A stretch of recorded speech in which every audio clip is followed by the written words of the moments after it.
Adil Kak Talino, Bacuramin Kak Saruga, Basengat Kak Jubata. Harus. Tutuh Nyak Tiop, Akal Nyak Midop. Agoya. Apa kabar OMK?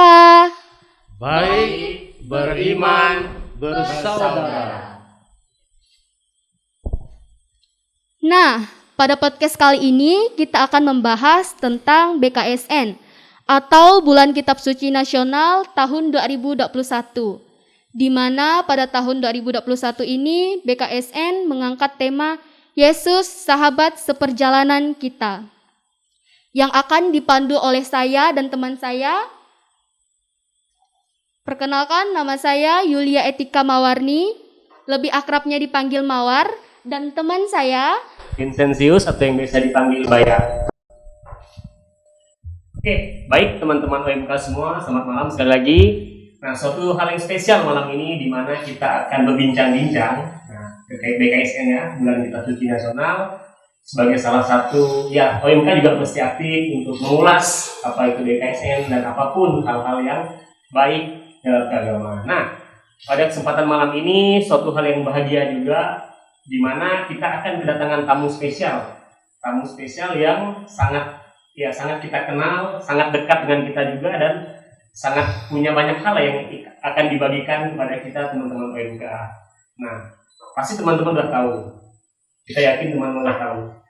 Nah, beliau adalah Pastor Edwin. Nah, inilah beliau. Pasti semua sudah pada kenal. Nah, Pastor Edwin ini adalah salah satu pastor yang biasa berkomunikasi dan berkegiatan dengan kita teman-teman OMK di Pusat Damai. Nah, sekilas tentang beliau. Nah, nama lengkap beliau adalah Yosefus Edwin, OFM Kapusin. Nah, beliau adalah pastor yang menjadi pendamping dan pembina OMK di Pusat Damai. Nah, beliau akan banyak bercerita nanti, akan mengulas lebih dalam lagi terkait BKSN yang sudah kita lewati sepanjang bulan ini.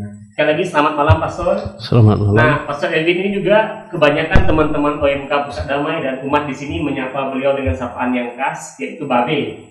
Nah, jadi mohon maaf nanti Pastor kalau memang di satu penyebutan nama nanti nama Babe kami sebutkan lagi karena sudah akrab sekali. Ropopo. Iya. Nah, pasti kalian semua bertanya-tanya kan, apa sih tujuan kita melakukan podcast ini?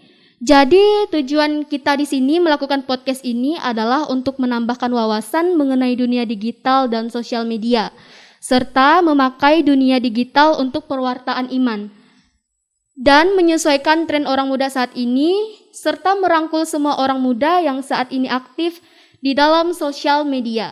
Baik, Babe, selamat malam sekali lagi. Selamat malam. Suatu hal yang baik juga untuk kita, di mana tepat di bulan Kitab Suci ini, ya kita penting sekali menurut kita sebagai OMK juga penting loh kita mendapatkan banyak masukan, banyak pendalaman iman soal apa sih pentingnya membaca Kitab Suci, apalagi dikaitkan dengan temanya kan ya, Dek. Betul sekali. Temanya sangat-sangat baik dan mengena kepada kami saat ini. Nah, kita ketahui juga setiap tahun, Be, ini ada pendalaman Kitab Suci, ada bulan Kitab Suci Nasional setiap tahunnya. Nah, tapi kadang-kadang kami di OMK sebagai anak-anak muda ini tidak mampu mendalaminya dengan baik. Artinya ya kita tahu BKSN kita adakan lomba, kita adakan baca Kitab Suci. Tapi bagaimana sih pendalamannya? Dan nanti kita ingin gali itu sih, Be, lebih banyak menggali. Bahkan ada perlombaan menyanyikan lagu-lagu rohani ya kan Bang ya? Oke. Nah, kita ingin menggali. Jadi akan diulik nanti, Be, sebanyak-banyaknya. Sudah siap, Be? Siap. Oke. Mantap. Nah, untuk tahun ini, Be, kita ketahui semua bahwa temanya yaitu Yesus Sahabat Seperjalanan Kita. Nah, kalau dilihat dengan kata-kata dan makna sangat bagus ini, Be. Kenapa sih, Be, Gereja Katolik memilih tema ini, Be, untuk diangkat pada tahun ini? Baik, terima kasih atas pertanyaannya. Kalau kita baca pengantar dari BKSN tahun ini, kita akan menangkap dengan baik latar belakang pemilihan tema Yesus Sahabat Seperjalanan Kita. Dari cover kita sudah tahu di situ ada Yesus, ada gambar yang sudah kita kenal hampir 2 tahun. Itulah COVID-19. Saya menyebutnya 19 saja ya. Akibat COVID itu terjadilah krisis multidimensional. Mengapa krisis multidimensional? Karena yang dihantam oleh COVID-19 itu bukan hanya nyawa orang, ekonomi, lumpuh, politik, pendidikan, bahkan religius. Ya, betul keagamaan. sekali. Kita bisa rasakan bagaimana pernah kita tidak bisa beribadat bersama, lalu pola kita sendiri di sekretariat juga di lockdown. Iya, begitu. betul sekali, Be. Nah, dengan ini banyak orang yang akibatnya menjadi takut dan juga khawatir akan hidup ini. Nah, COVID tidak bisa kita kontrol, tetapi kita sendiri yang bisa mengontrol diri kita. Jadi sederhana, COVID masih ada, COVID-19 masih ada, kapan berakhir itu masih misteri. Yeah. Sekarang kita hidup di samping COVID yang ada itu, COVID-19. Sementara kita tidak bisa menghentikan perjalanan hidup kita. Yeah. Kita harus terus maju ke depan. Bersamaan dengan COVID yang ada, kita yang harus berjuang memperjuangkan cita-cita kita ke depan, disadarkan bahwa kita tidak jalan sendiri, tidak berjuang sendiri menghadapi pandemi ini. Ada sahabat kita yang selalu hadir dan melayani kita. Itulah Yesus. Banyak gelar dipakai untuk dia, tetapi kali ini diangkat Yesus sebagai sahabat. Karena dalam Injil Yohanes bab 15 ayat 13 dikatakan, tidak ada kasih yang lebih besar daripada kasih seorang yang memberikan nyawanya untuk sahabat-sahabatnya. Siapa sahabat sejati kita yang siap menolong dan hadir bersama kita dan punya kuasa lebih dari COVID-19, tak lain tak bukan adalah Yesus. Karena itu tema diambil oleh KWI dan LBI, Yesus sahabat perjalanan kita. Wow, jadi itu ya teman-teman alasan mengapa dipilihnya Yesus sahabat seperjalanan kita pada tema BKSN tahun 2021 ini. Mengapa demikian? Karena pada saat ini kita semua pasti mengetahui dunia kita sedang dilanda masalah, yaitu COVID-19. Di mana hampir terjadi di seluruh dunia. Betul kan Bang? Hampir terjadi di seluruh dunia. Tapi kita tidak perlu takut karena Yesus selalu bersama kita. Karena Yesus adalah sahabat seperjalanan kita. Bukan begitu Pastor? Benar. Bukan begitu Bang? Ya. Betul sekali bukan? Nah, sangat menarik sekali ya teman-teman semua bahwa yang dikatakan tadi Yesus adalah sahabat seperjalanan kita. Nah, jadi sepanjang perjalanan kita, nah, kita yakinlah bahwa ada Tuhan di situ, ya. Dialah yang membimbing kita, kemudian menemani kita di saat kita susah, sulit. Ya pokoknya kita mesti yakin bahwa Yesuslah yang menemani kita sepanjang perjalanan kita sebagai sahabat. Nah, sahabat tentunya pasti banyak hal baik yang akan dilakukan untuk kita. Sahabat selalu membuat yang terbaik untuk sahabatnya. Sahabat tidak sama dengan kawan. Dia tahu kepedihan, dia tahu kebahagiaan, sukacita, dan dia ikut di dalamnya. Kadang-kadang membantu mengatasi persoalan. Itulah seorang sahabat. Dan Yesus sahabat sejati kita. Jadi sahabat itu bukan muncul di saat kita sedang berbahagia aja kan Pastor? Tidak, dia akan hadir justru pada saat kita lagi mengalami masalah sesuatu dan perlu diyakinkan, dikuatkan. Sekali ya. Sangat menarik, tentunya sangat menarik teman-teman. Oke, baik teman-teman semua. Nah, tadi sudah dijelaskan juga kenapa sih pemilihan tema ini diambil oleh gereja kita pada tahun ini. Nah, selanjutnya bagaimana sih sahabat yang dikatakan dalam pendalaman IBAN ini, pendalaman BKS ini, sebagai seorang sahabat yang memiliki jiwa-jiwa yang melayani kan? Nah, sahabat-sahabat itu, apakah kami bisa menjadi sahabat itu di tengah-tengah masyarakat kan? Di sela-sela keterbatasan kita? Bisa sekali. Iya. Kita mulai misalnya dari OMK kita. Iya. Saya yakin teman-teman punya sahabat di OMK. Pasti. Tidak semua gampang curhat kepada semua. Pasti ada satu atau dua. Ya betul sekali, Sahabat kali ini yang ditampilkan dalam BKSN dua hal. Yesus sebagai sahabat yang hadir, senantiasa hadir dalam hidup kita, dan Yesus sebagai sahabat yang melayani. Dua hal ini ditekankan, yang hadir, tidak banyak omong, tidak banyak nasihat, tapi dia ada, kehadirannya bisa menguatkan. Dan sahabat yang melayani, dia tidak hanya hadir, tetapi juga membuat sesuatu yang nyata dalam bentuk melayani. Ya, hadir dan melayani ya, Be. Ya, benar. Kompleks sekali artinya. Ya ada dua ya Babe ya. Kalau di sini saya boleh bertanya nggak nih Be? Maksudnya Yesus sebagai sahabat yang hadir itu seperti apa sih Babe? Kita belajar dari kitab suci, kisah pulangnya ke kampung dua murid Yesus setelah penyalipan, setelah Yesus mati. Yeah. Mereka kecewa, lalu putus asa, khawatir, takut. Lalu mereka pulang kampungnya Emmaus. Nah, dari Injil Lukas bab 24 ayat 13 sampai 35 itu perjalanan dua murid ke Emmaus. Pada saat dalam perjalanan dari Yerusalem ke Emmaus, Yesus yang bangkit hadir dengan mereka.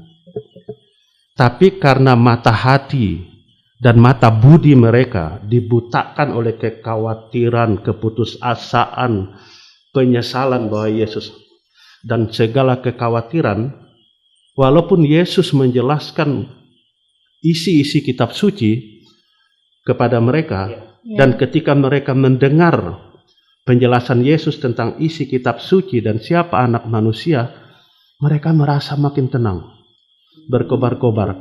Tapi mereka belum mengenal Yesus yang bangkit. Lalu setelah malam diundang ke perjamuan makan, dan selalu dalam perjamuan itulah Yesus mengungkapkan diri. Disitulah para murid akhirnya terbuka matanya. Mereka melihat ini Tuhan yang bangkit hadir. Sejak itu mereka yang tadi loyo, putus asa, takut, khawatir, pelan-pelan muncul semangatnya lagi, dikuatkan lagi, sehingga mereka akhirnya kembali lagi ke Yerusalem, memberitahu murid-murid lain bahwa Kristus bangkit. Dia bertemu dengan kami dalam perjalanan ke Emmaus. Nah, sangat nyata juga ya dalam Injil. Ya, itu dalam kitab suci. Sekarang apa makna untuk kita? Ya, Cerita untuk kitab kita suci apa? ini, apa maknanya untuk kita? Yesus sebagai sahabat yang hadir juga senantiasa hadir dalam hidup kita zaman sekarang yang sedang porak-poranda dihantam oleh COVID-19. Ya, COVID-19. Banyak orang menderita, banyak orang khawatir, banyak orang putus asa, kehilangan pekerjaan, kehilangan saudara, dan lain sebagainya. Usaha hancur, ekonomi stop, dan lain sebagainya. Jadi ini membuat orang takut dan khawatir. Pada saat seperti ini, Yesus seperti hadir dalam perjalanan Emmaus dua murid tadi. Dia pun hadir dengan kita, akan menguatkan kita. Kehadirannya, kalau kita sadari, akan menguatkan kita untuk maju menjalani kehidupan ini, dan kita punya keyakinan akan melampaui penderitaan ini dengan Yesus, sahabat yang mau hadir dalam hidup kita, bukan hanya dalam senang tapi juga dalam penderitaan. Dia tetap hadir bersama kita. Seperti ada dorongan untuk terus maju gitu ya, Pastor ya. Dia memang untuk itulah dia. Tadi kalau di OMK kan, teman-teman biasa lihat banyak tipe kita nih. Betul. Iya. Kan? Banyak sekali. Ada yang datang langsung buat lucu ini itu. Ada yang datang langsung kerjakan seperti di sekre, jadi lihatnya kotor, dia cuci segala piring ini itu. Bahkan ada yang datang bad mood ya, Babe. Ada yang datang itu juga.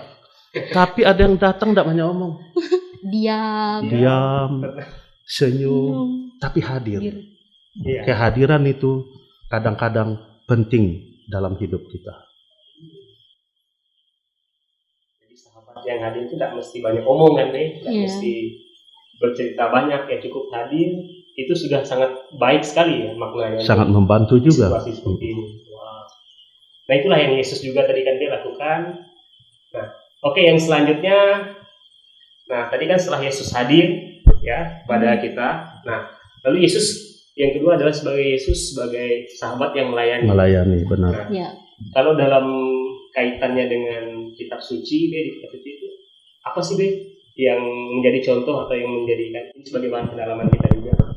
Dalam BKSN tahun ini diangkat Injil Lukas bab 4 ayat 16 sampai 21. Di sini sebenarnya diperlihatkan misi pelayanan Yesus dalam perikop ini. Dan ini bisa juga dikatakan program hidup Yesus di dunia ini. Apa itu? Dikatakan di sana Yesus datang untuk menyampaikan kabar baik kepada orang miskin, memberitakan pembebasan kepada orang-orang tawanan. Orang-orang tawanan tidak hanya berarti ditawan di penjara, tetapi tertawan oleh situasi hidup di mana dia tidak bisa keluar, dan Yesus memberi pembebasan untuk itu. Dia juga datang untuk memberi penglihatan kepada orang buta.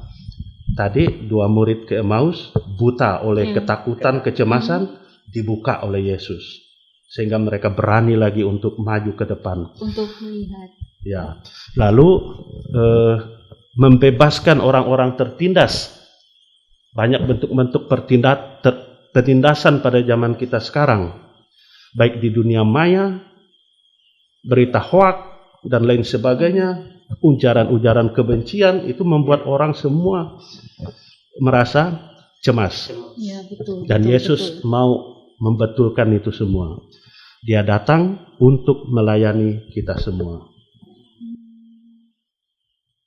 Wow, sangat ini. Maksudnya kisahnya sangat ini ya, maksudnya melayani itu sudah berkali-kali bahkan ya Yesus lakukan. Sampai ke kita juga mungkin pasti Yesus melayani kita kan. Dalam artian ya semua hal yang dilakukan. Nah, tapi kadang-kadang kita sebagai ya manusia anak muda ini tidak menangkap hal itu.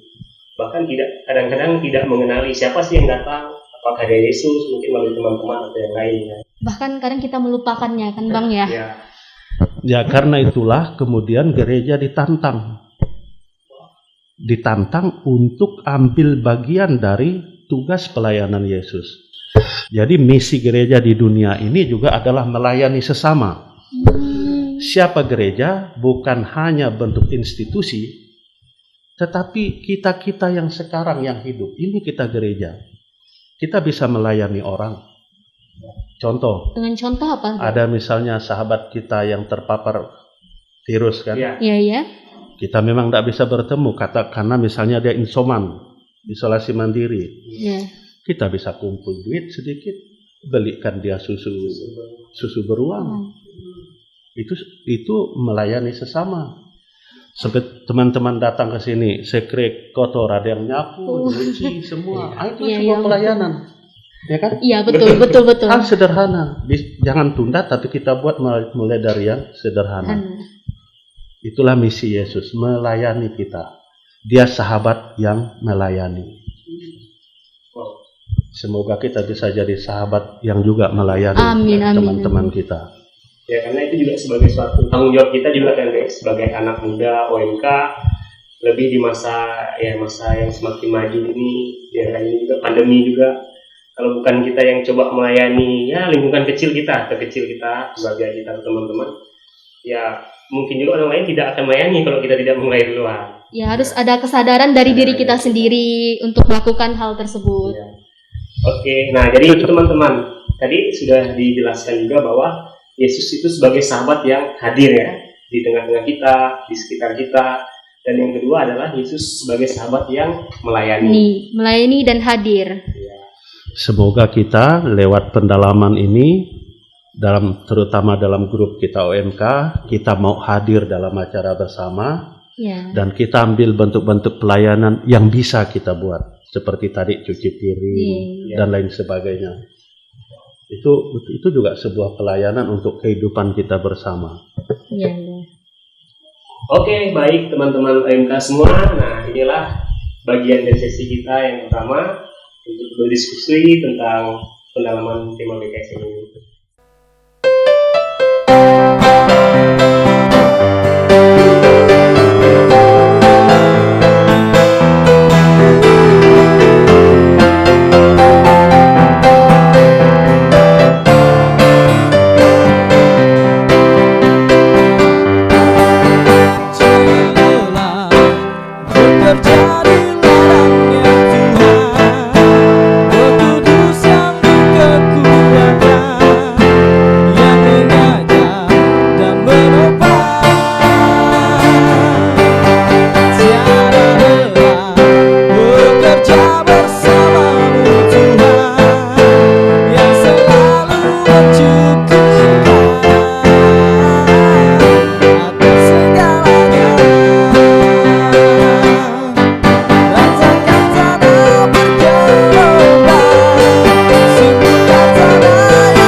Baik, sahabat OMK semuanya, tadi pada sesi pertama sudah dijelaskan latar belakang serta model persahabatan Yesus yang hadir dan melayani.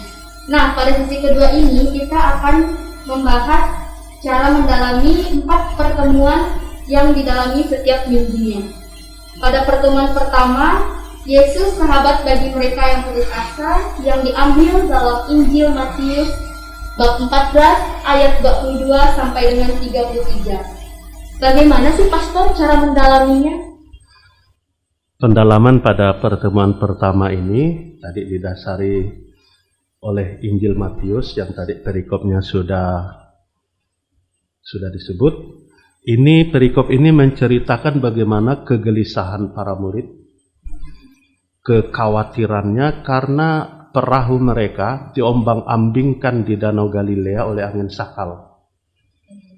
Jadi mereka ketakutan sekali karena perahu itu terombang-ambing ke sana kemari. Mereka tidak mampu melawan angin sakal itu. Pada saat itu Yesus hadir naik ke atas perahu mereka. Ketika Yesus hadir naik di atas perahu, itu anginnya tenang. Perahu biasanya itu melambangkan perjalanan gereja. Gereja siapa? Bukan hanya tadi institusional, tetapi juga kita-kita sendiri. Nah, COVID-19, pandemi ini, itu bagaikan angin sakal yang memang menghantam kehidupan kita manusia. Betul sekali. Jadi ada yang tidak mampu melawannya, jadi korban. Ada yang berjuang melawannya. Nah, dengan ini kita mau diingatkan juga, korban berjatuhan banyak yang menderita, banyak yang putus asa. Bahkan kita sendiri pun kadang-kadang harus batasi diri mau keluar, bertemu teman-teman pun sulit. Banyak mengurung diri, ada yang insoman, ada yang memang harus diisolasi. Nah, ini semua membuat orang merasa putus asa. Masih mampukah saya hidup berdampingan dengan pandemi ini? Pada saat seperti ini, Yesus menjadi sahabat bagi mereka yang putus asa. Contoh tadi, para murid di Danau Galilea terombang-ambingkan putus asa, Yesus hadir. Kehadiran Yesus kalau dirasakan, dilihat oleh orang-orang yang putus asa, ini bisa membuat mereka lebih tenang. Walaupun penderitaan belum diatasi, tapi mereka lebih tenang, punya dasar untuk kemudian tetap maju, mengikuti pergerakan jalan hidupnya ke depan, dan tidak gampang akhirnya mengakhiri perjuangan hidup ini. Karena di ujung dari orang putus asa biasanya ada akhir. Contoh, bunuh diri, makan racun, Hal-hal yang di luar kendali seperti kita. itu. Karena tidak mampu lagi menahan rasa putus asanya itu. Kita yang beriman, sadar Yesus hadir, dia tidak akan biarkan kita, maka kita punya dasar untuk bangkit, tetap berjuang. Oh gitu. Kurang lebih begitu yang didalami di pertemuan pertama. Jadi memang setiap kita yang putus asa, entah sedang mengalami masalah, entah dalam studi, kerjaan juga gagal, bisnisnya macet, misalnya, pasti ya muncul ya putus asa. Kemana sih Tuhan? Kemana sih teman-temanku? Kok di saat kayak gini nggak ada yang bantu, nggak ada anak, kita putus asa. Nah, ternyata sahabat kita yang satu ini, yang spesial tadi, ada ya di tengah-tengah kita. Ada. Untuk ya membuat kita semakin tenang. Ada loh jalan keluar dari semua masalah. Ya, kalau kita sadar dia ada, hadir, kesadaran itu sendiri sudah membuat kita mulai bangkit. Bahwa kita tidak sendiri melawan kekacauan ini semua. Ya, OMK ya, jadi teman-teman semua. Jadi jangan merasa bahwa kehilangan atau putus asa itu sebagai ujung dari segala-galanya. Tapi masih ada kok jalan yang bisa kita tempuh, apalagi sahabat kita Yesus tadi selalu ada di tengah-tengah kita yang menemani kita. Nah, itu yang pertama. Nah, kalau yang kedua, pertemuan kedua maksudnya? Ya, pertemuan yang kedua yaitu Yesus sebagai sahabat mereka yang kehilangan. Nah, itu bagaimana sih Be? Kalau dimaknai kan Yesus sebagai sahabat mereka yang kehilangan.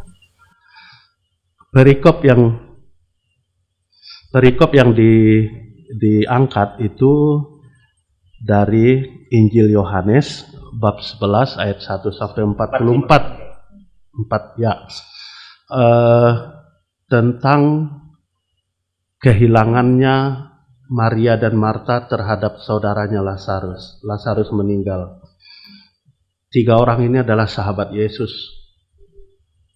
Nah, ketika Yesus mendengar bahwa Lazarus meninggal, dia pergi menjumpai sahabat-sahabatnya ini, mau menghibur Maria dan Marta. Dan bukan hanya menghibur, Yesus membuat sebuah mukjizat, membangkitkan Lazarus yang sudah sekian hari dikuburkan.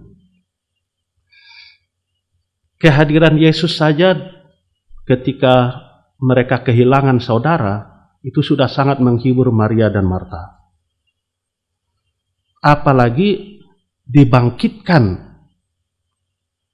saudaranya Lazarus oleh Yesus.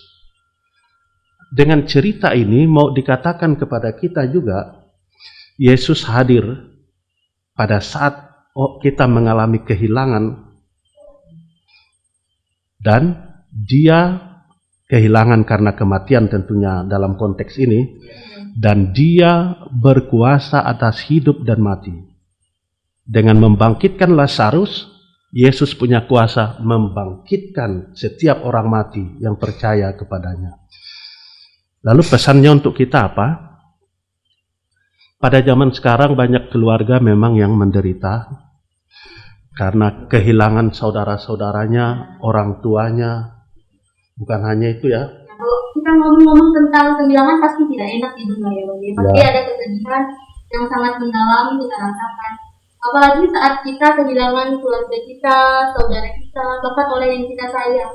Apalagi di masa pandemi ini, banyak sekali saudara kita, kerabat kita yang meninggal akibat terpaparnya COVID-19 ini.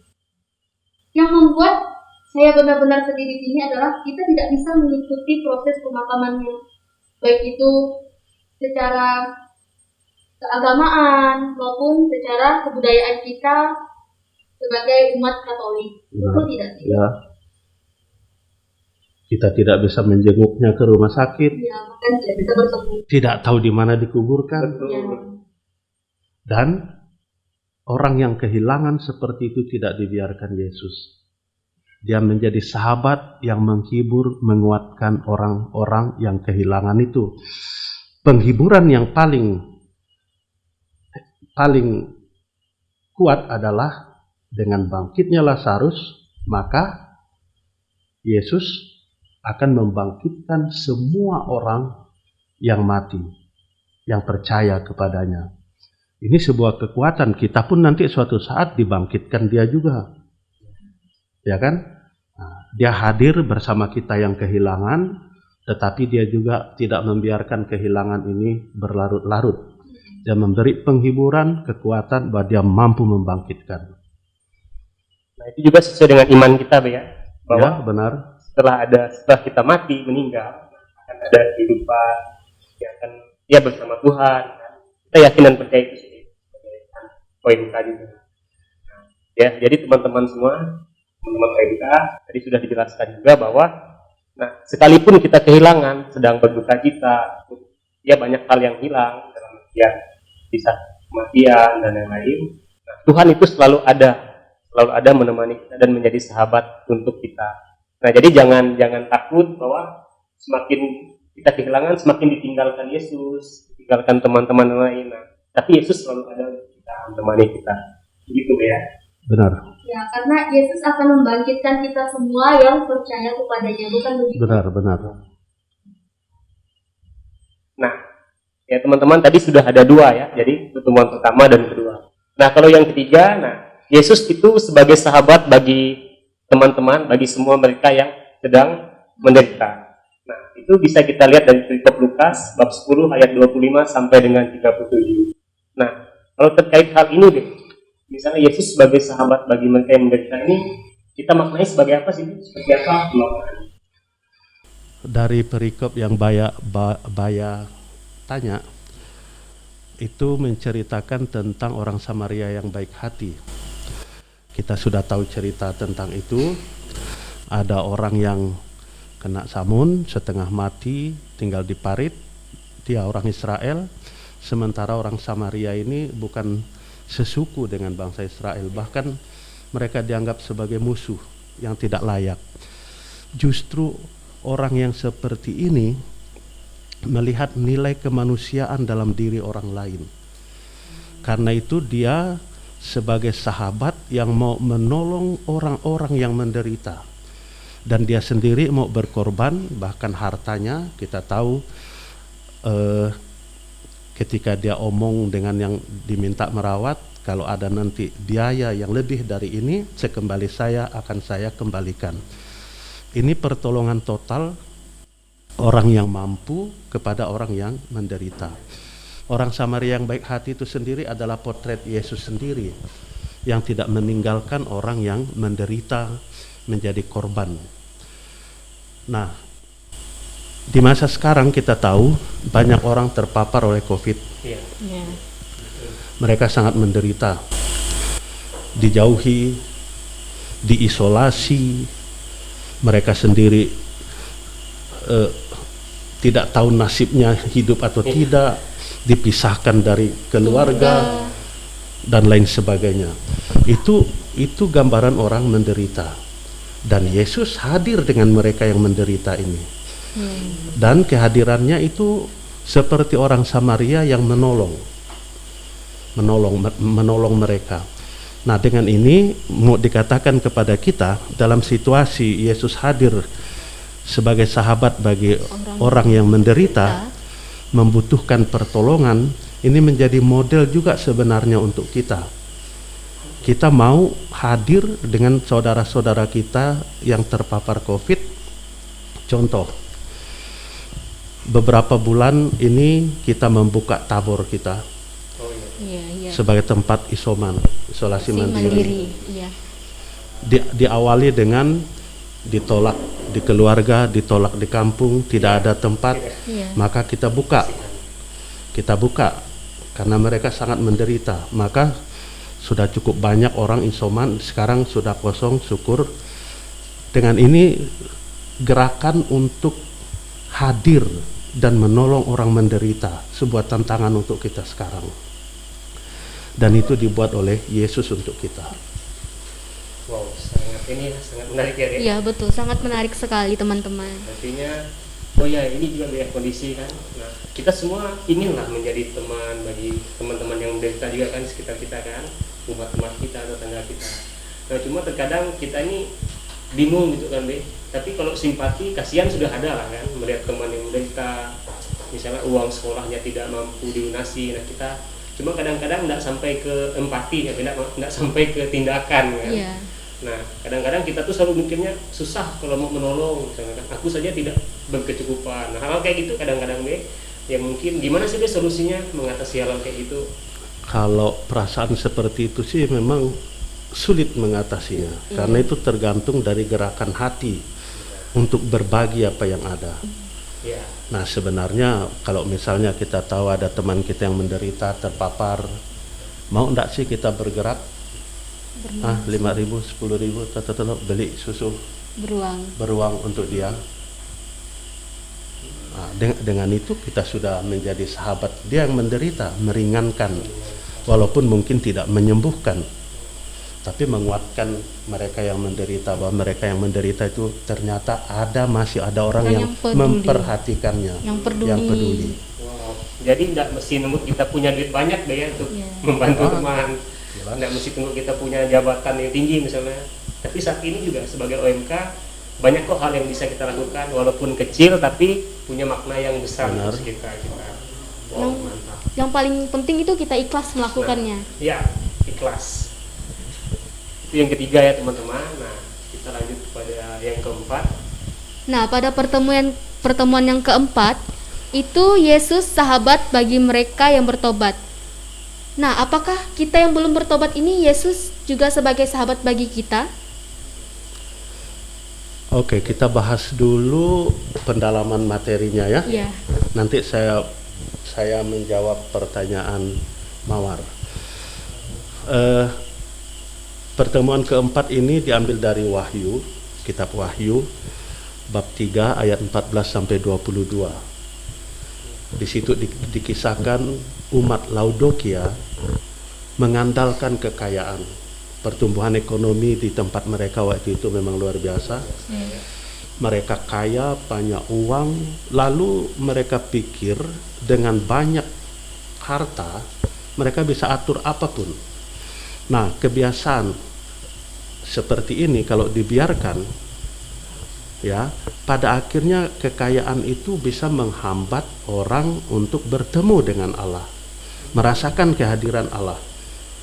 Nah, untuk ini Yesus mengetuk hati orang-orang Laodikia untuk bertobat. Kalau tidak, mereka bisa celaka oleh hartanya. Harta sekarang kita lihat, adakah COVID pilih-pilih? COVID-19 tidak ada. Yang kaya dilewati, hanya ngantam yang miskin saja sama saja. Dengan kenyataan COVID ini kita rapuh, tidak ada beda kaya miskin, berkedudukan tinggi atau apa, kita sama. Tidak memandang tahta ya. Dan kita tidak mampu juga melawannya. Sadar untuk itu, ternyata selama ini aku mengandalkan kekuatanku, hartaku, ternyata ini tidak ada guna untuk hal-hal tertentu, maka kita harus kembali ke Allah sendiri, bertobat. Dan tidak ada kata yang terlambat untuk bertobat. Orang yang mau bertobat itu menjadi sahabat Yesus. Pertanyaan Mawar tadi, apakah yang tidak bertobat menjadi sahabat Yesus? Saya menjawab begini, pernah kalian melihat gambar Yesus berdiri di pintu yang mengetok? Untuk pintu. Kalau kita cermati, di pintu itu tidak ada gagang untuk buka. Dari luar. Ya, pintu dari bagian depan ya. Ya, yang di depan. Tidak bisa Yesus masuk. Bisa sih kalau dia mau paksa, tapi kan Yesus tidak mau memaksa. Bisa. Kesadaran kita pribadi. Pintu itu ketika diketuk hanya bisa dibuka atau tak dibuka oleh orang yang di dalam. Siapa? Itulah hati kita. Situasi hati kita. Yesus mengetuk. Woi, tobat, woi, tobat. Berubah, woi, berubah. Kalau tidak mau berubah, Ya, kalau tidak ada kesadaran juga tidak bisa. Yesus tidak mau maksa. Ya, tidak ada kemauan juga Apakah tidak dia bisa. menjadi sahabat? Itu mungkin Yesus sendirilah yang menjawabnya. Karena tobat adalah suatu gerakan untuk memperbaharui diri, kembali kepada yang ilahi, dan tidak mengandalkan apa yang duniawi. Karena yang duniawi ini akan berlalu semua. Kita akan nanti akan berhadapan dengan kekuatan Allah sendiri. Ya, karena yang di duniawi itu bersifat sementara ya. Benar. Menarik sekali ya. Nah, itu ya teman-teman tadi yang keempat tentang Yesus sebagai sahabat mereka yang bertobat. Nah, sudah dijelaskan juga tadi dengan sangat mudah dipahami tadi bagi kami ya yang mendengarkan. Artinya Tuhan ini akan selalu ada juga bagi kita yang mau membuka hati, benar, mau kembali kepada jalannya kalau kita sudah salah. Nah, dan yang pasti ya berupaya untuk berbuat baik lagi menuju jalan yang baik. Nah, itu sih sebenarnya anak muda pasti inginnya kayak gitu sih, Cuma memang kadang-kadang anginnya bagus, bertobat, kadang-kadang tidak bagus, kembali lagi. Nah, tapi memang ya kita upayakanlah dengan teman-teman AMK ya. Kalau kita mau menjadi sahabat yang baik juga untuk Yesus, ya ikutlah jalannya kan, untuk bertobat. Nah teman-teman, tadi sudah disampaikan ada 4 poin ya, ada 4 pertemuan yang dalam pendalaman imannya. Nah dalam keempat itu ya coba ingin dijelaskan tadi oleh Babe dan diskusi kita tadi bahwa Yesus sebagai sahabat kita, yaitu sahabat seperjalanan ini, yaitu yang hadir, melayani. Nah hadir dan melayani ini untuk siapapun manusia mereka yang sedang putus asa, kehilangan, menderita, dan yang mau bertobat. Nah, ada 4 poin. Apa tadi? Yesus akan datang kepada kita yang putus asa, kemudian kedua yang menderita, kehilangan, menderita, dan bertobat. Oke. Terima kasih Be untuk sesi ini. Sama-sama. Kita semakin banyak mendapat hal baik Be. Semoga demikian. Sekian dari sesi kedua kita.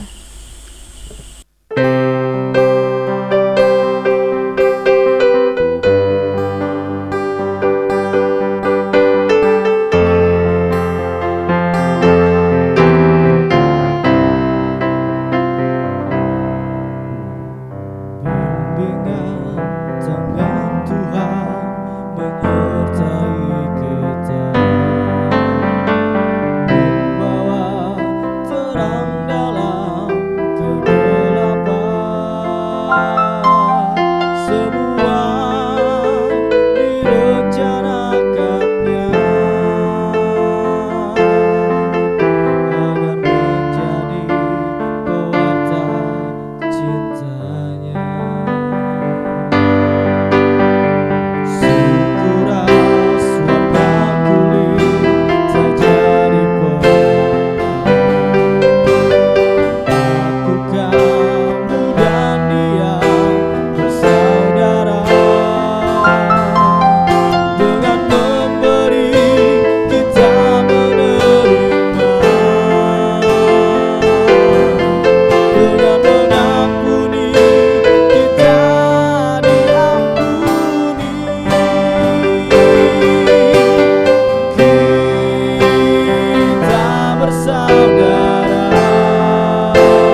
bibit bunga, yuk kawan di semai, semai satu yang wangi baunya. Kembali lagi di podcast OMK Pusat Damai. Salam sehat untuk kita semuanya. Pantun sedikit ya, Mantap. Nah, baik teman-teman, nah kita tiba di sesi, nah kita ingin ini deh menggali, maksudnya ya menggali sih pengalaman Babe yang ada kaitannya dengan pembahasan kita pada waktu ini. Oke, nggak apa-apa Be ya? Baik, boleh. Bolehkah saya bertanya, Pastor? Boleh. Tentang silakan. kehidupan pastor. Jangan yang sulit-sulit. Nah, pada pertemuan yang pertama itu kan Yesus sebagai sahabat bagi mereka yang putus asa. Nah, saya mau bertanya nih, Pastor Erwin itu selama dalam kehidupan pastor, baik di dalam dunia pendidikan pastor ataupun saat pastor berada di Kapusin, bahkan saat pastor berada di lingkungan Paroki Pusat Damai ini, pernah nggak sih pastor mengalami yang namanya putus asa? Sebagai manusia pasti pernah. Ya. Tapi apakah dan bagaimana cara mengatasi dari orang ke orang beda? Saya mau sedikit ceritakan 2 pengalaman yang bisa membuat life stopping, terhenti kehidupan sebentar. Iya.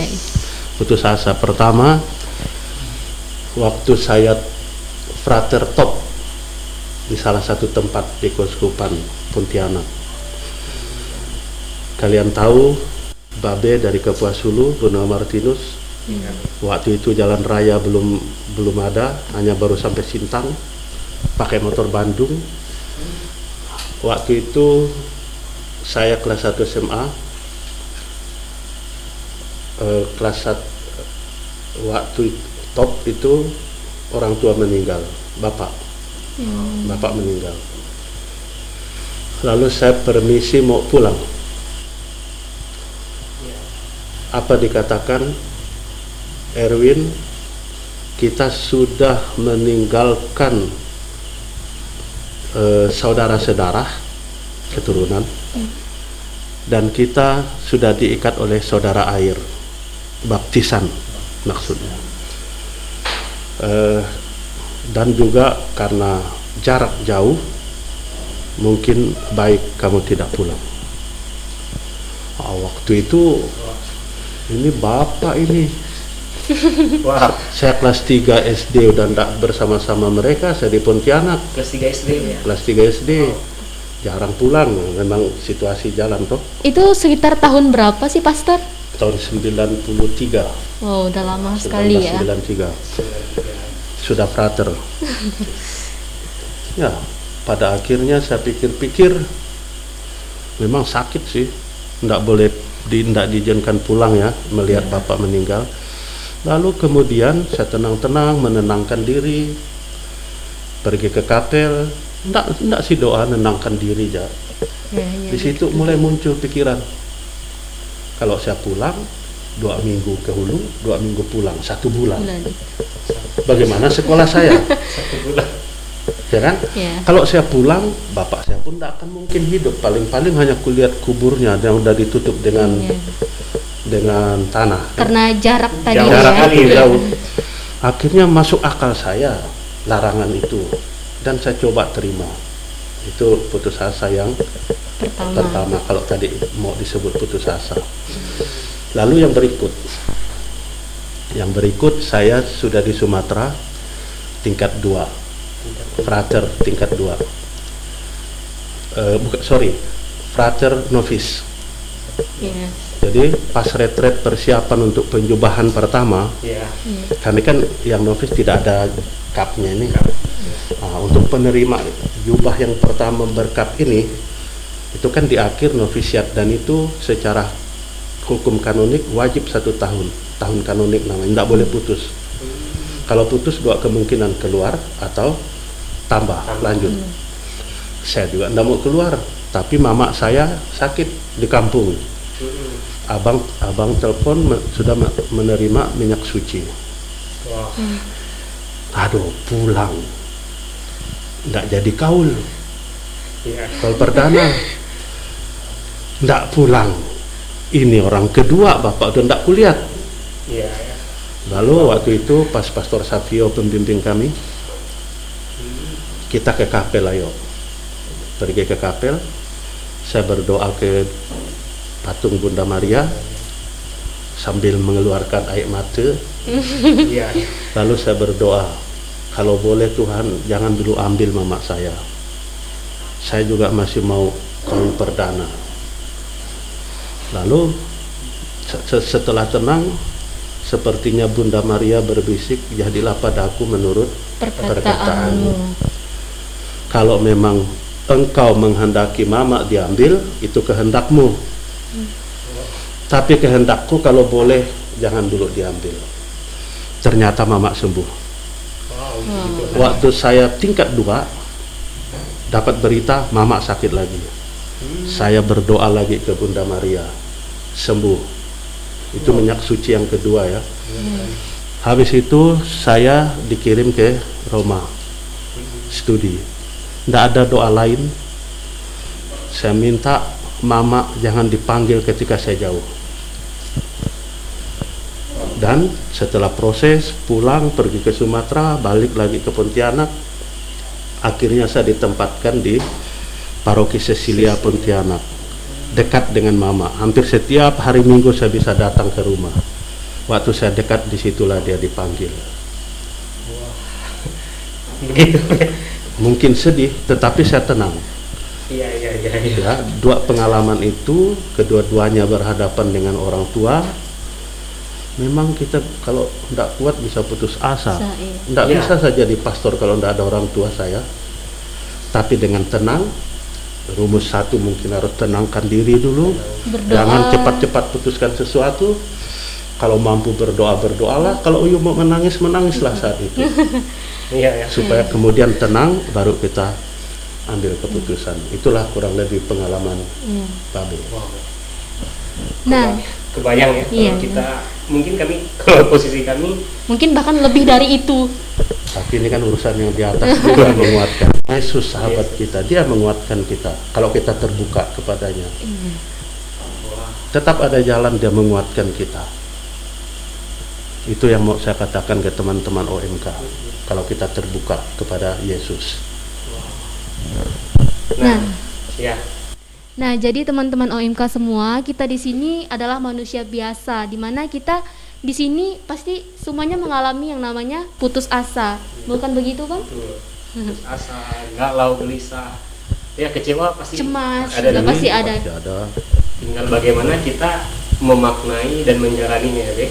Jangan di saat kita sedang gelisah itu mengambil keputusan yang harus di luar kendali kita. Tenangkan diri, serahkan diri juga ke Tuhan. Tetap dia kasih jalan.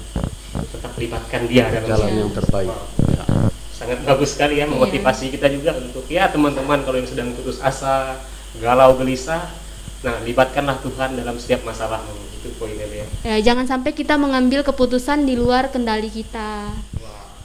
Nah, menarik sih, sangat-sangat bagus Be. Nah ini Be ya, kalau kembali ke BKSN sedikit lagi Be ya, kembali lagi. Boleh. Wah Be ya, mengulang. Nah, kita sebagai anak OMK ini, nah sebetulnya punya kewajiban sih Be, langsung atau tidak langsung sebagai anak-anak Katolik diajak untuk membaca kitab suci juga kan. Nah, tapi memang dalam pelaksanaannya dalam kehidupan, nah contohnya ya saya adik ini juga kan Mawar. Nah, kadang-kadang kitab suci itu sangat tersusun bagus Be di majalah, di tempat buku kita kan.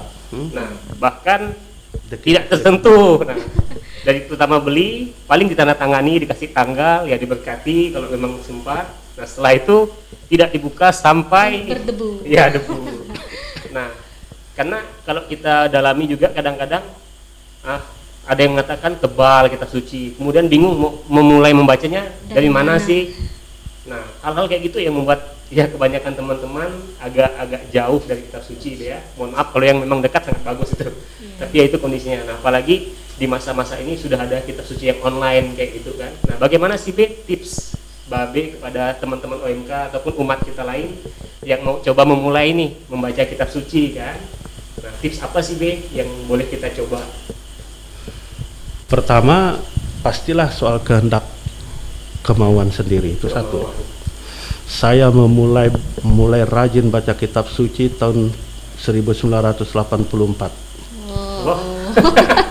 Kalah. kelas Kita 1 kalah SMA. ya Bang ya. Bukan lagi kalah, belum ada itu, Bek. Saya mulai, belum ada kah? Belum ada. Belum lahir Babe. Saya mulai kitab Kejadian bab pertama. Kitab Kejadian. Setiap hari. Habis itu saya tandai, kasih tanggal. Dan itu selesai ketika saya sudah masuk novisiat. Wow. 4 tahun mungkin saya selesaikan. Sampai kitab Wahyu yang tadi terakhir Wahyu, dibaca ya. itu. 4 tahun. Setelah itu saya ulang lagi. Sudah 2 kali minimal saya borong semua kitab suci itu. Tapi dari hari ke hari, kadang-kadang ya 3 hari enggak baca lagi itu Pak. Itu mungkin satu tip kalau mau. Dan untungnya kalau kita rajin baca kitab suci, kita punya panorama kitab suci. Kisah-kisah orang itu, pengalaman orang, pengalaman suku bangsa yang berhadapan dan ditolong oleh Allah, pengalaman iman akan Allah, itu yang dituangkan di situ. Kadang-kadang ketika kita baca, ada aku alami ini, pernah aku alami hal seperti ini. Pernah terjadi dalam kehidupan gitu kan. Begitu, ya. Ya. Dan kalau memang mau didalami, saya paling suka teks dari Paulus, itu andalan 1 Korintus 1 Korintus. bab 13 ayat 1-13. Bunyinya seperti apa? Apa itu kasih? Wah. Apa itu? Kasih itu sabar, kasih itu tidak cemburu, kasih itu tidak pemarah. Mulai saya pilih 1, tidak marah. Padahal untuk Saya perjuangkan 1 itu aja, tidak marah. Pernah lihat babe marah? belum pernah sih selama ini belum pernah. Jangan Karena itu sampai. diperjuangkan. Iya. Wow. Begitu kitab suci berbicara ke kita, tuntunan hidup kita. Karena itu BKSN sekali setahun Ya. gereja mengajak kita baca kitab suci di bulan September 1 bulan. Bulan. Itu maksudnya supaya kita juga belajar dari kitab suci, seni menghidupi kehidupan ini bersama Tuhan. Oh, seni menghidupi kehidupan ini. Bersama Tuhan. Demikian. Nah, jadi itu ya. Oh ya, Bek, kalau terkait yang online itu, Bek, maksudnya kitab suci online Itu sangat baik sangat baik ya. daripada hanya kita main ular saja. Lebih baik ambil waktu mungkin 2-3 menit, enggak perlu bawa yang tebal-tebal, Ya. enggak takut basah. HP hampir di mana kita ada HP itu tetap ada dengan Ada. kita. Ya. Kuduskanlah juga HP kalian, bukan hanya dengan Untuk menonton drakor. games, Games. drakor. Nah, dengan baca kitab suci 2-3 menit, pulang. Habis itu melanjut, terus akan selesai kitab suci itu dibaca. Kalau hanya game sih kidoh ya, Bek. Hah. Nah, menarik sekali ya teman-teman, bagaimana ada tips tadi ya. Selain kita tadi di saat kita sedang putus asa, gelisah, galau, nah libatkan selalu Tuhan, dan juga ada tips di mana bagaimana sih membaca kitab suci yang baik, kemudian bagaimana sih memudahkan kita untuk saling memahami ya. Mulailah kita membuka kitab suci supaya apa yang ada di kitab suci, kisah-kisah Yesus, kemudian semangat-semangat Yesus, nah bisa kita jadikan pedoman juga untuk kita. Benar. Nah, oke teman-teman semua, nah setelah panjang kita diskusi dengan pastor kita yang sangat baik, Baik ini ya, hati. sangat fenomenal juga di sini, Wow. dikenal sampai ke kampung-kampung juga. Nah, tadi sudah panjang ya kita diskusi. Nah, sedikit banyak yang mau coba kita menjadi bahan diskusi kesimpulan kita. Iya. Nah, yaitu bahwa dalam tema tahun ini Yesus sebagai sahabat seperjalanan kita.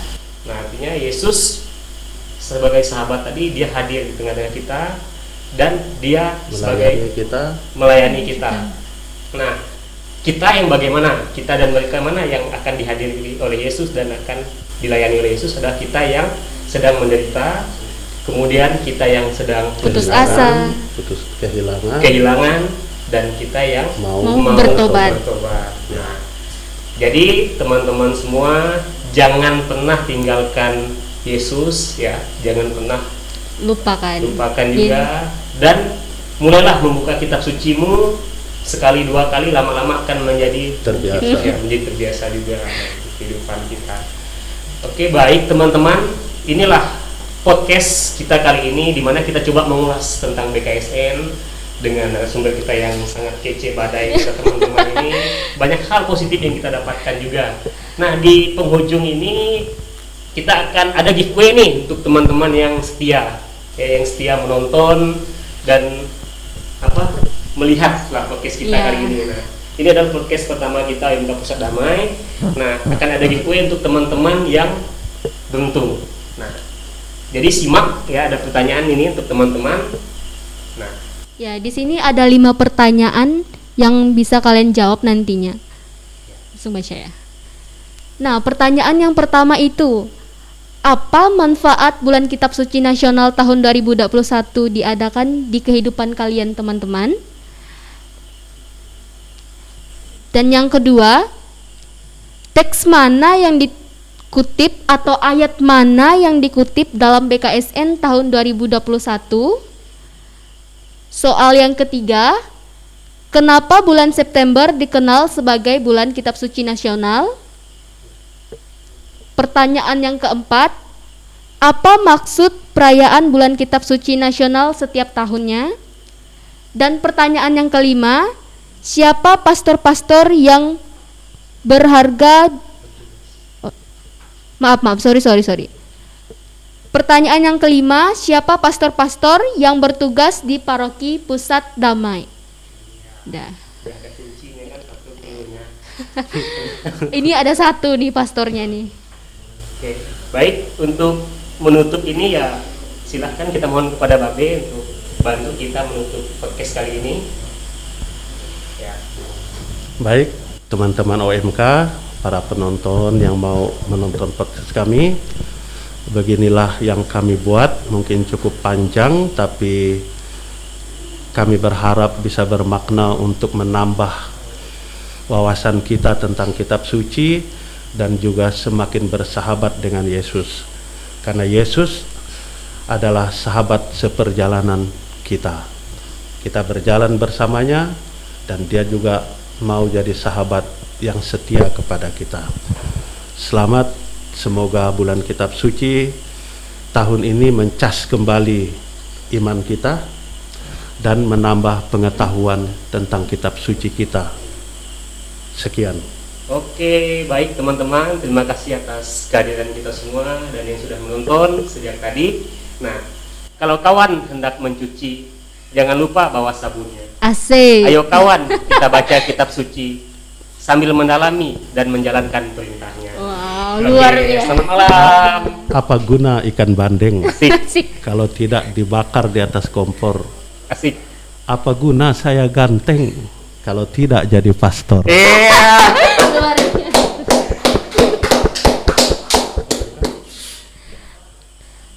Sekian dari podcast kami tentang BKSN tahun 2021. Terima kasih. Apa kabar OMK? Baik, beriman, bersaudara.